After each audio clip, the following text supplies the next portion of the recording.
Ladies and gentlemen, welcome back to the channel. Today is an exciting day. Today, we are starting a brand new series, something that I've always had interest in pursuing for quite a while. And you know what? I'm stuck home in the Midwest. This morning I woke up, I shoveled 8 inches of snow. Now I finally got that wrapped up. It's going to be dark in an hour, and then seasonal depression hits. So I thought, hey, might as well take that time and pursue something I've always wanted to do. Now this series will be going over every single Innova disc in progression, starting all the way back to our beautiful disc in front of us today. Now these discs will be time period correct for the most part, but some of them are very hard to find. I tried reaching out to a few people and had no luck. So I turned to eBay, and you guys know what that means. Overpriced, absolutely. But jumping right into it, we are going to the disc that started it all the way back to 1983. Now, this wasn't the first disc golf disc ever made, but it was the first disc that created the disc golf disc that we use nowadays. What do I mean by the disc that started it all? Prior to 1983, disc golf was a thing. It did exist, but a lot of the discs that you were using were what we referred to as lid discs. This was the first one that came with a beveled edge and the infamous patent number. And what I'm talking about is the Innova Eagle. Now you might be thinking, Hunter, why do you have this beautiful Aero in front of you? Well, in the same year that the Eagle came out, they changed the name to the Aero. All happening in that year, like I said, 1983. And the flight numbers for this bad boy are 3600. Still glidier than most discs being produced in today's age. Now we've all seen lid discs before. The most famous one is probably the Polecat. But what the Aero did was add this beveled edge, and I will show you guys the patent information on it.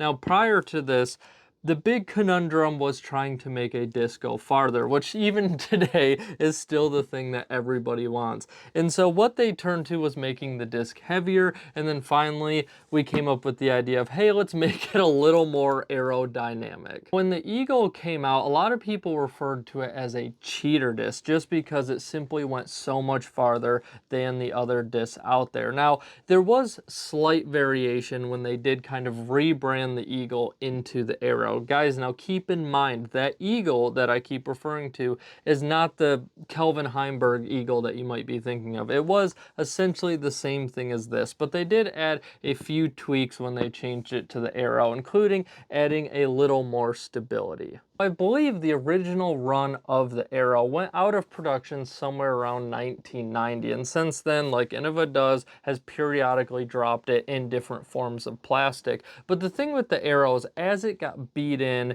you wouldn't really find a disc more understable, and that could cause problems in some situations. Still great for the touchy flip-ups, the hyzer flips, things like that. But recently, when Innova came out with the Aero in halo plastic, I do think that helped kind of rejuvenate it quite a bit, because you got that really nice glide that the Aero provides, but also a stronger plastic, and halo plastic usually adds a tad bit to sometimes a lot more stability. So it really created the perfect combination for the Aero. Now, I've personally never bagged the Aero. It does have a very distinct feel in the hand. It has a very thin rim, usually got some dome to it. Feels great for those kind of fan gripped approach shots where you can provide just a small amount of energy and really take advantage of the massive glide that this disc has to offer. And that patent number that you see on the back of essentially every old disc does all stem from this Eagle/Aero. So you guys let me know, do you bag the Aero? Do any of you